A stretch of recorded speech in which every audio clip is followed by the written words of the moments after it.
Hi, thanks for joining me.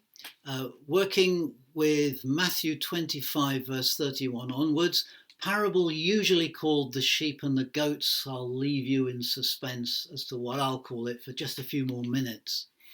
We're living at a time of great disruption. The coronavirus has disrupted all people's lives pretty much everywhere. Some in a devastating way, others less so, but it's certainly a disruption. If you're like me, you may sort of hanker after a more normal life. But think for a moment, if you would, about what life would be like in a perpetual, smooth, peace filled, untroubled normality. Not a new normal, but a perpetual normal of niceness. Well, it's kind of inviting in a way, but equally, we only grow when we hit trouble. It's really a case of, what doesn't kill us makes us stronger. And that actually applies to our sense of personal peace. It doesn't grow simply by being wrapped up in cotton wool and protected as a perpetual normal of not disruptedness.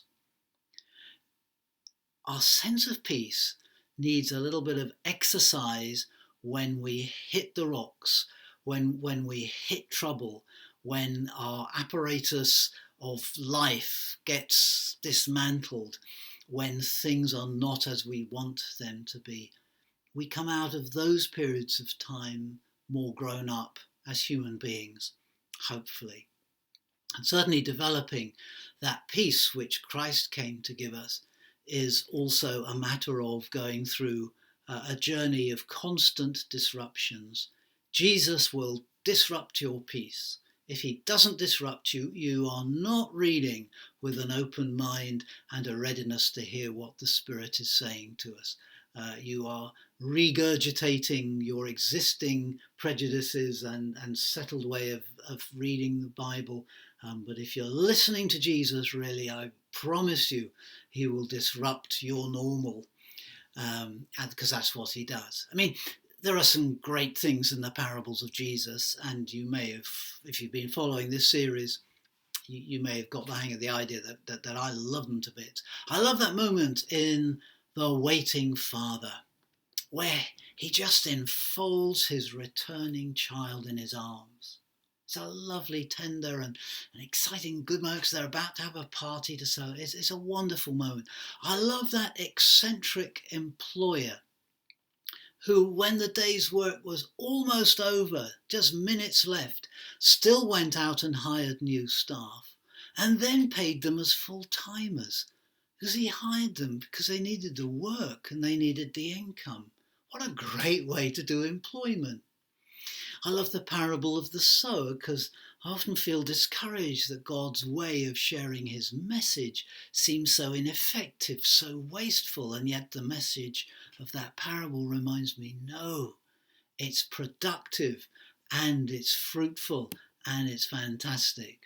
I love the parable, and who doesn't, of the Good Samaritan, the man who sets aside all the prejudices that communities have one to another and crosses the boundaries to help a person in need. I mean, we're going to salute that and admire that, aren't we? We're going to say things like, yes, I must be a bit more like that, mustn't I, Jesus? To which Jesus' clear reply is, no, you need to be entirely like that, not a little bit more like it. And that begins to sort of go, ooh, because that's a bit extreme for me. The rich man and the beggar called Lazarus, the two-scene parable set first at the rich man's house and then in eternity. That begins to be a bit disruptive because it's paving the way for me to understand things that this parable called the sheep and the goats really delivers unmistakably and rips down my do not disturb sign. And Jesus has disturbed me thoroughly with this. Jesus and his disciples, you'll find this at the beginning of chapter 24, are on a visit to the temple, which is actually sort of just finishing off as a building site at the time. And Jesus is a carpenter, so it's perhaps not surprising that the disciples point out the construction and how impressive it is. But Jesus, it seems, concerned by this. And he wants to take their attention away from that. It's like he's saying, no, look, stop looking at the trappings of religious faith and look at what matters. Stop being impressed by the routines and the customs and the traditions and the structures, and focus not on the symbol, but on the substance. Because all this stuff that you so value is going to come tumbling to the ground, as in fact, of course, happened.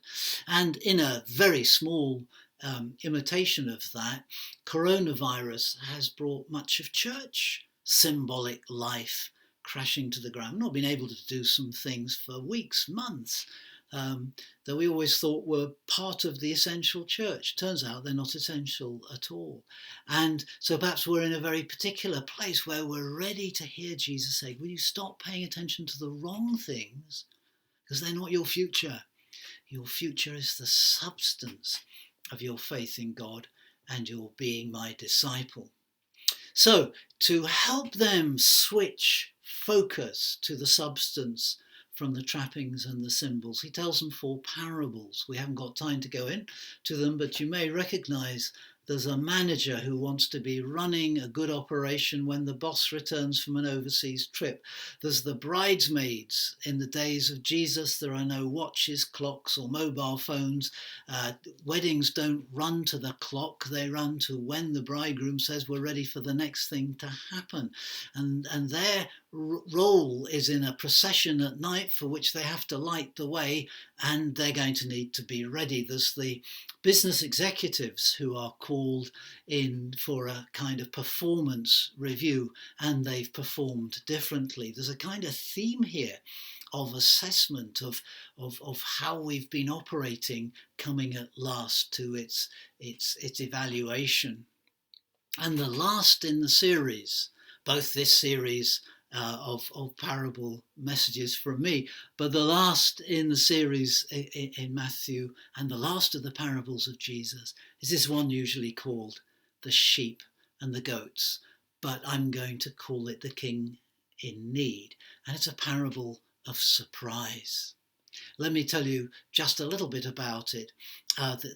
Jesus is using a popular image for what you might call, I'd be hesitant, but you might call the Last Judgment. But I think you would then, if we call it that, we'll just import lots of stuff into it that's not there in Scripture actually, and not there in the teaching of Jesus particularly, and won't help us get into it. So Jesus employs a popular image for the Last Judgment of his time, which is a king who is gathering his servants together for the sort of New Year's honours day. So some people are going to be honoured, but actually some people are going to be fired. It's that moment in the life of the court of this great king. And so that's an image that all Jesus hearers would recognise as being an image for the Last Judgment. They wouldn't have any problem with that. What they would have a problem with is the message that Jesus goes on to give. First, let me just deal with the sheep and the goats. You see, the thing is that the first hearers of Jesus knew about kings, but they're just disciples and people at the roadside and hanging out near him in Jerusalem. These are mostly, or probably none of them have ever been to a king's court in session or anything like that. They've heard about it. They've got a sort of image in their minds. But what they've all seen is a shepherd separating sheep and goats. So that's an everyday thing. So he says, in this parable of this king and his court gathered for the New Year's Day honours list and stuff, where he's going to knight some and send some others away, actually he's going to separate them all in the way you see everyday shepherds separating sheep from goats. Some this side, some that, depending. And so that's where the sheep and the goats comes in. But this is a parable of surprise. Let me draw your attention to a couple of features of it as I close. One is that this is very unusual in the parables of Jesus. It's set in the future.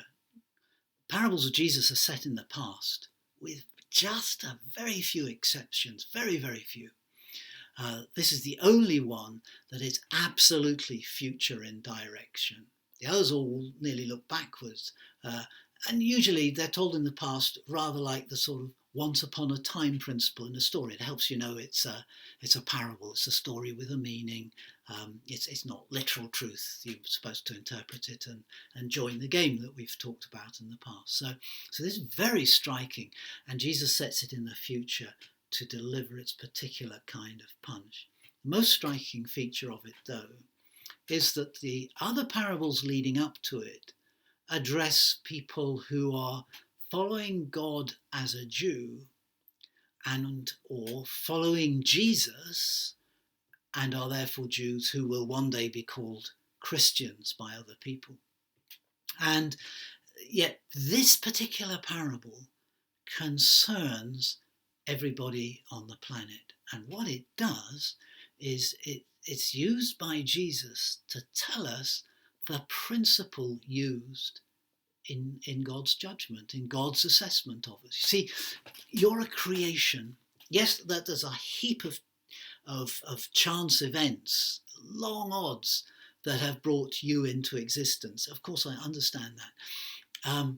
But God, who is immeasurable, is beyond those events and has called it to be you that emerges from these events. We haven't got time to go into all that. Trust me, you're a creation, not an accident, right?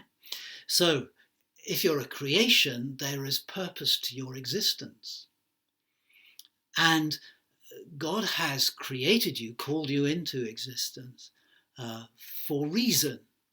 And therefore, unavoidably, God is going to look and go, well, that worked, or well, it didn't work. And that's where your free will and stuff all comes in. No time for that now.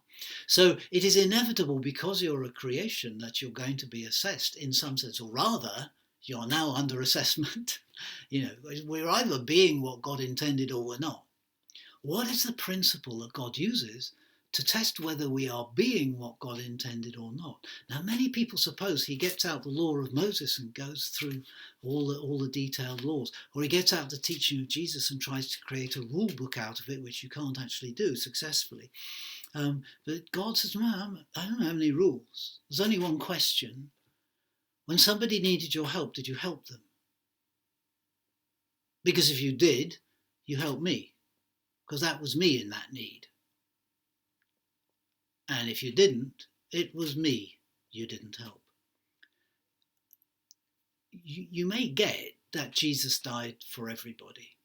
Right? He died for all people. Whether all people respond to that's not the matter for now. Jesus' death is on offer to all people. So just as if Jesus died for all people, in some sense, in that act of obedience to God, in some sense, he represented all people as he died upon the cross and as he rose again. In some sense, he represented all. And therefore, in some sense, all represent him. So the person in need represents Jesus to me, and I am supposed to represent Jesus to the person in need. The thing that surprises everybody in the parable is that it's the person in need who represents Jesus, whoever they are, because they are Jesus' representative, and therefore whatever you do or don't do for them, you do for Jesus. Here is the single thing that God uses to assess whether you've taken hold of his creation and worked with it, or whether you've rejected what he calls his kingdom, his reign, whether you accept him as king or not. However you treated whoever it was, even if you thought they were unimportant, is how you treated me. In the parable, both the sheep and the goats, if you like, both those accepted and those rejected, are surprised by this principle. In the first letter of John and in another part of the Bible, we have these words, and with them I'd like to finish this series. Anyone who does not love their other human being whom they've seen cannot love God whom they've not seen. And Jesus has given us this command: whoever loves God must also love other people. God bless you. I hope you'll join us in the future, but I hope also that the parable series has spoken to you. Have a good and safe week. Nothing in all the teaching of Jesus convinces me at a heart level more than this parable that I need a saviour. God bless.